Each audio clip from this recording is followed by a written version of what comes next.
Mwaramutse neza mwese abadukurikiye ndetse n'abatwumvirije muri uno mwanya turaramukije kandi turabifuriza kugira ibihe byiza cyane.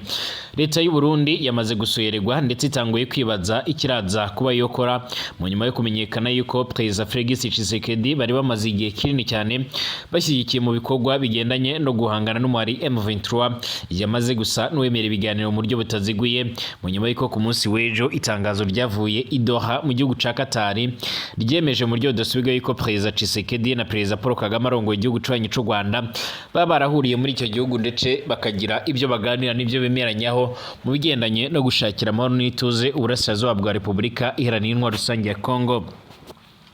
Amakuru akomeza kugenda atugera muri uno mwanya avuga yuko leta y'u Burundi itashimishijwe n'ibyo biganiro mu gihe yari imaze igihe kinini cyane ironka amahera rero biciye muri iyo ngwano nk'uko amakuru akomeza kugenda atugera bivuga. Amakuru yihuta cyane adafise ivumbi akaba agaragaza uburyo rero leta y'u Burundi yari imaze n'ubundi kujya yungukira muri iyo ngwano ariko nayo ikatakariza byinshi birimo n'ingabo dore ko ibigendanye n'ibikoresho bya gisoda babifatiraga canga babihabwabwa bageze mu museruko bwa Repubulika Iharanira Intwaro Rusange ya Congo. Amakuru akomeza kugenda atugera muri uno mwanya akaba asigura ndetse akaba anagaragaza uburyo rero leta y'u Burundi iyobowe na General Major Evariste Ndayishimiye uyu ngo yakomeje kugenda yibasira u Rwanda ku rugero rudasanzwe yaba agiye kugwa mu kantu.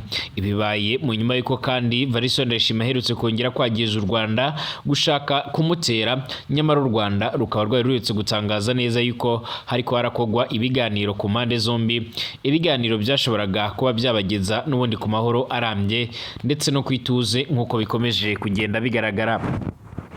Amakuru yihuta cyane adafise ivumbi akomeza kugenda atugeraho cyangwa amakuru akomeza kugenda adushikira muri uno mwanya akaba asigura ndetse anagaragaza neza yuko ibikomeje kugenda bigaragara ndetse n'ibikomeje kugenda bitangazwa ubwabyo byerekana uruhare rwa Qatar cyane cyane hano muri Afurika y'Iburasirazuba ndetse no hirya no hino mu isi. Qatar ni igihugu gikomeye cyane ubusanzwe ariko kikaba igihugu gitoya ariko gitunze ndetse kinafite ishoramari riteye imbere ndetse kinafite n'ibikorwa bigiye bitandukanye. Muri uyu mwanya turaza kurabira hamwe rero uruhara rwa Qatar ndetse n'ingene yabigenje kugira ngo ibashe kuba nyine yohuza ibyo bihugu byombi byari byarananiranye kuba n'ubundi byahuzwa cyangwa se byakumvikana. Ni mu gihe abategetsi bombi bongeye guhura mu gihe amakuru agaragaza neza yuko baherukaga kongera guhura mu mpera muri za 2022 nk'uko amakuru akomeza kugenda atugera bivuga. Nabwo nyine akaba ari ibintu byongeye kugenda nyine biratungurana nk'uko amakuru akomeza kugenda tugera bivuga. Turagaruka ku cyo Joseph Kabila avuga ku buryo kuba M23 kuba yaba akorana na M23 ndetse amakuru akaba akomeza kugenda anavuga yuko nyine yuko uyu mutegetsi yabaherutse hano mu gihugu ca Uganda kwa Yoweri Kaguta Museveni. Reka nongere mbasuhuze kandi mbifurize ibihe byiza cyane abanywanyi b'ibiganiro byacu abatwumviriza muherere mu bice mwemwe bigiye bitandukanye. Twizere yuko muri amahoro kandi mukomeje kumererwa neza cyane. Ikaze kuri mwebwe mwese mubandanye mwumviriza amakuru n'ibiganiro byacu, abatwumviriza muherereye mu bice bigiye bitandukanye hirya no hino mu isi, abatwumviriza muherereye ku mugabane w'Uburaya, Aziya, Australia, Amerika ndetse n'ahandi hose. Mwese reka tubifurize ibihe byiza cyane kandi tubifurize amahoro y'Imana cyane. Mbere ngaha reka ndagusaba byonde kwanditse sabone kugira usharonka amakuru n'ibiganiro byacu. Abari mu bice bimwe bigiye bitandukanye ngaha mu Burundi mu karere k'ibiyaga binini n'ahandi, mwese reka mbibutse ko ushobora no kubana natwe utanga ibyumviro byawe unyuze ngaho mu mwanya w'ibitekerezo muri comment ugaca urabana natwe 5 kuri 5. Ikaze turabera hamwe ibikomeje kugenda bivugwa. Mu Burundi abarundi cyane cyane uburongozi bw'umugambwe uri ku butegetsi CNDD-FDD buragabisha yuko nyine buteye impungenge n'ibiganiro byaje kugenda byibonekeza mu gihe nyamara Burundi bwari busanzwe buri imbere cyane mu gukomeza kwifatikanya n'ingabo za Repubulika Iharanira Intwaro Rusange ya Congo kuko bikomeje kugenda bigaragara. Uburundi babajwe no kuba rero leta ya Congo yaragiranye ibiganiro n'igihugu cy'u Rwanda mu nyuma y'uko rero Uburundi butigeze burabimenyeshwa nyamara Uburundi akaba ari cyo gihugu cyari kimaze iminsi kirakomeza gikomeza kugenda kikoma igihugu c'u Rwanda, aho cyashimangiraga yuko u Rwanda rwagwiteguriye gutera Kongo, ndetse mu minsi mike iheze umukuru w'igihugu c'u Burundi Evariste Ndayishimiye kwa Mongo yaravuze yuko ibibazo biri mu Burundi ndetse n'ibibazo biri muri Kongo byose byaraturutse mu Rwanda, ariko yaje gutungurwa ndetse no gukubitwa n'inkuba mu nyuma yuko rero abona yuko abategetsi bombi bongeye guhura ndetse bakaba bariko baragira ibyo baganira. Amakuru akomeza kugenda atugeraho muri uno mwanya, akaba agaragaza neza yuko Evariste Ndayishimiye ashobora kuza gucana umubano n'igihugu ca Kongo mu gihe n'ubundi bintu byakomeza gukomera. Hari benshi bakomeza kugenda bibaza bati ese nubuhe butegetsi, ati ese yirebanga ubutegetsi bwa Doha bwakoresheje kugira ngo buhuze abategetsi bwombi. Ubishyamirane hagati ya Perezida Felix Tshisekedi Tshilombo arongoye Kongo ndetse na mugenzi we arongoye igihugu kibanyi c'u Rwanda bwarakomeye muri ino myaka ya vuba, kandi imihati yo kubahuza yaragiragejwe ntacyo yagezeho kugeza mu ijoro ryo kuri uyu wa kabiri, ubwo rero benshi batunguwe no kubona nyine bicaranye na Emir wa Qatar nk'uko byoma bigaragara. Perezida Tshisekedi ushinza Perezida Kagame rero kurungika ingabo ibihumbi zikinjira mu gihugu ciwe gufasha M23 byageze aho rero avuga yuko yabwiye Kagame ati ngewe nawe rero birarangiye, tuzongera kuvuganira gusa imbere y'Imana icira ducira urubanza. Perezida Kagame nawe yaherutse kuvuga yuko aramutse ahuye na mugenzi we Tshisekedi yamubwira ngo iyaba utari perezida wa kiriya igihugu kiza. Ati ni gute rero Katari mu buryo rero bucecetse yahamagaye aba bagabo bombi rero idoha bagafata indege zabo bakerekezayo bakicara bakagirana ibiganiro inama ya gicuti nkuko minisitiri wa leta ya Katari minisitiri wa leta ya Katari ujijwe ubuhuza yama yarabivuze mu itangazo yashyizwe rero hanze. Abantu benshi bagaragaje gutungurwa rero n'iyi nama yahuje rero Tshisekedi ndetse na Kagame idoha. Umwanditsi mu bijyanye n'akarere k'ibiyaga bigari w'umunyamerika Jackson Starnes ku guhura kw'aba bategetsi idoha yarabwiye amenyesha makuru ati biratangaje cyane, ariko umubano Qatar ifitanye na Kongo ndetse n'u Rwanda ndetse n'umwanya wayo mu bikorwa rero by'ubuhuza bitandukanye n'ubundi n'uwakwirengagizwa nk'uko byoma bigaragara. Qatar ni igihugu gito gifise rero ubukungu bukomakomeye cyane, kiramaze kubaka ijambo mu bigendanye no guhuza ibiganiro by'amahoro mu myaka 20 ishize.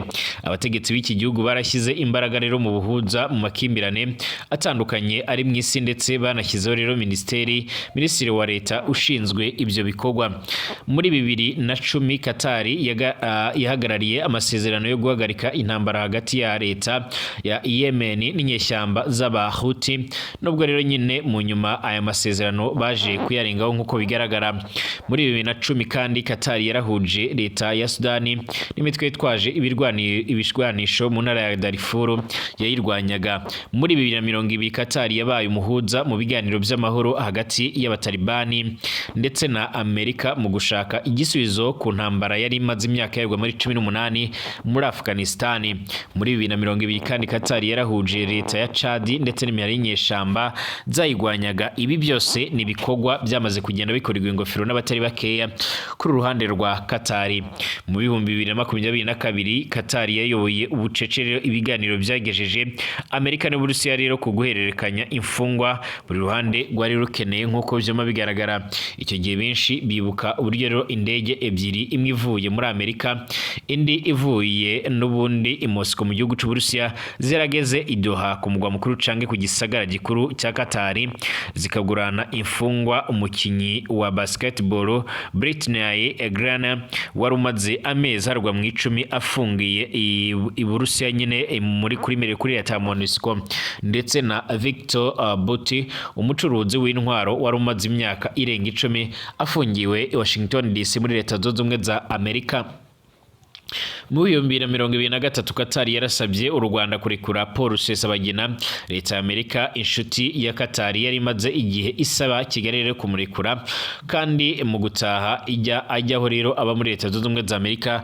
Paul Rusesabagina yaranyuze idoha mu gihugu ca Qatar kubera ibikorwa bitandukanye by'ubuhuza. Abategetsi ba Qatar baragiye bumvikana bavuga ko rero iki gihugu nyine ari umuhuza utabogamye nyine mu bintu bitandukanye, kandi ko bikigira rero umufatanyabikorwa mpuzamakungu wizewe mu gukemura impaka mu mahoro ndetse na diplomasi kuko rero byavuzwe na Majed Al Ansari umuvugizi wa misiyo y'ububanyi n'amahanga wa Qatar nkuko byuma bigaragara.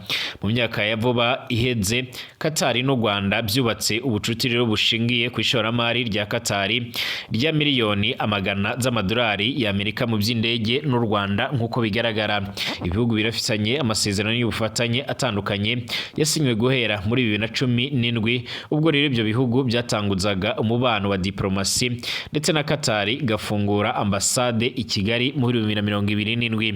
Muri 2019 leta zombi zarasinye amasezerano yo gukomeza kubaka ikibuga cy'indege cya Bugesera cy'agaciro ka miliyari 1.3 aho Qatar yiyemeje gushyira 30% nkuko bizuma bigaragara. Umwaka wakurikiyeho Qatar Airways kompanyi y'indege y'iki gihugu yaraguze 49% bya Rwandair kompanyi ya leta y'u Rwanda nkuko byuma bigaragara. Uretse iby'indege Qatar n'u Rwanda birafisanye amasezerano yo gukorana mu bucuruzi, ubuhinzi, umuco, siporo ndetse no mu bijyanye n'umufatanye mu bya gisirikare. Vuba ngaha muri uyu mwaka ibigo bya Qatar Financial Center ndetse na Rwanda Financial Limited byarasinye amasezerano yo gufashanya mu gufungura amahirwe mashya ya business ku masoko yombi y'ibyo bihugu nkuko bigaragara. Mu kwezi guheze kandi leta ya Qatar yaremeye umushinga w'itegeko ryo gukuraho visa ku banyagihugu bafise pasiporo zisanzwe hagati ya Qatar n'u Rwanda nkuko rero bivugwa na Qatar Tribune.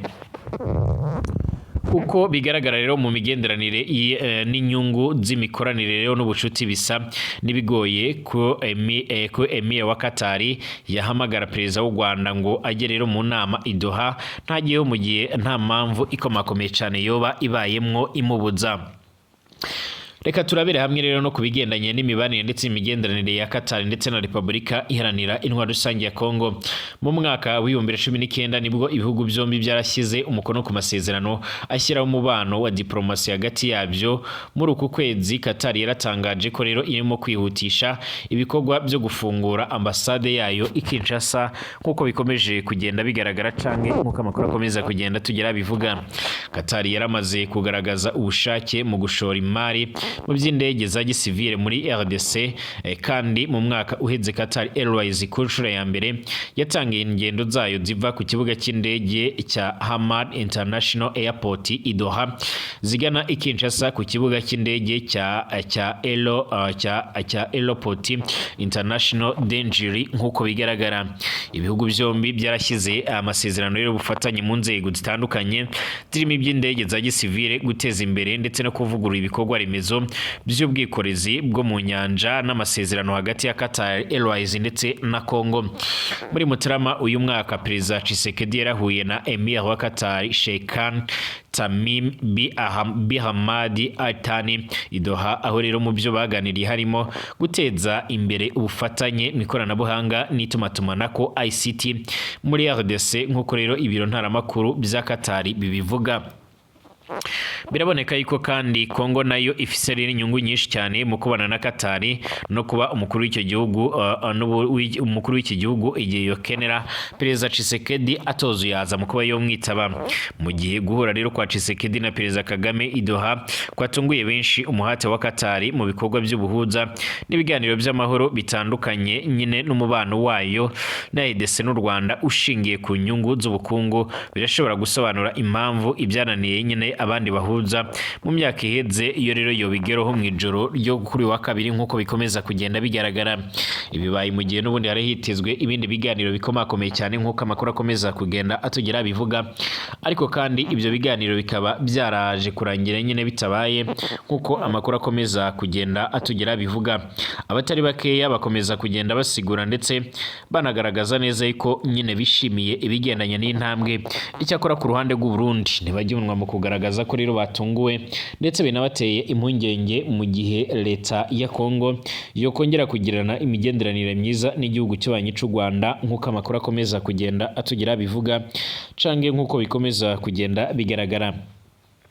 Amakuru yihuta cyane akomeza kugenda atugeraho muri uno mwanya, akaba asigura ndetse anagaragaza ingene ibintu bikomeza kugenda byifata ndetse n'ibintu bikomeza kugenda biradogera cyane cyane hano mu buseruko bwa Repubulika Iharanira Intwaro Rusange ya Kongo. Mu nyuma y'ibyo ngibyo bikomeje kugenda bigaragara, abatari bakeya basigura ndetse bakanagaragaza ko bishimiye ndetse biteguye gukora ibishoboka byose kugira ngo ibikorwa bigendanye n'ubyo byose bibashe kuba byohagarara nk'uko amakuru akomeza kugenda atugera bivuga. Ibibaye kandi mu gihe bikomeje kugenda bivugwa yuko Joseph Kabila ukomeje gushinzwa n'uruhande rwa Repubulika Iharanira Rusange ya Kongo ko yoba aherutse n'ubundi mu gihugu yabaherutse ngaha muri iki gihugu cya Uganda, nk'uko amakuru akomeza kugenda atugeraho abivuga. Ibi kandi biriko biraba mu gihe kugeza magingo aya ngaya intambara ikomeje kugenda ifata indi ntera, ariko kandi hakaba hari amahirwe menshi agaragaza neza ko intambara ishoboka ko yohagarara. Joseph Kabila wahoze ari perezida wa Repubulika Iharanira Intwaro Rusange ya Kongo wasuriwe na perezida Félix Tshisekedi yarateye utwatsi ibirego bya leta y'icyo gihugu bimushinza kuba rero akorana n'umuhari witwaje ibirwanisho wa M23. Kuva mu mwaka uheze perezida Félix Tshisekedi na bamwe rero mu bantu be ba hafi nka Jean Pierre Bemba usanzwe ari minisitiri w'ubwikorezi, cyo kimwe na Augustin Kabuya usanzwe ari umunyamabanga mukuru w'ishyaka UDPS riri ku butegetsi, barakunze gushinza Joseph Kabila kuba ari we rero muterankunga mukuru wa M23. Uyu munyepolitike nk'uko bikomeje kugenda bigaragara wayoboye Repubulika Iharanira Intwaro Rusange ya Kongo imyaka iharurwa muri 18 mbere yo gusimburwa na Tshisekedi ku butegetsi. Mu kiganiro yagiranye n'ibimenyeshamakuru byo muri Afurika y'Epfo yarateye utwatsi biriya birego, asaba Kinshasa kubitangira ibimenyetso. Ati iyo nza kuba rero nkorana na M23 ibintu ntibyakabaye bimeze uko bimeze ubu, ibyo birego nta shingiro bifise. Ubutaha numubona nyine Tshisekedi uzamusabe kuguha ibimenyetso by'ibyo avuga, ibyo nibyo navuga.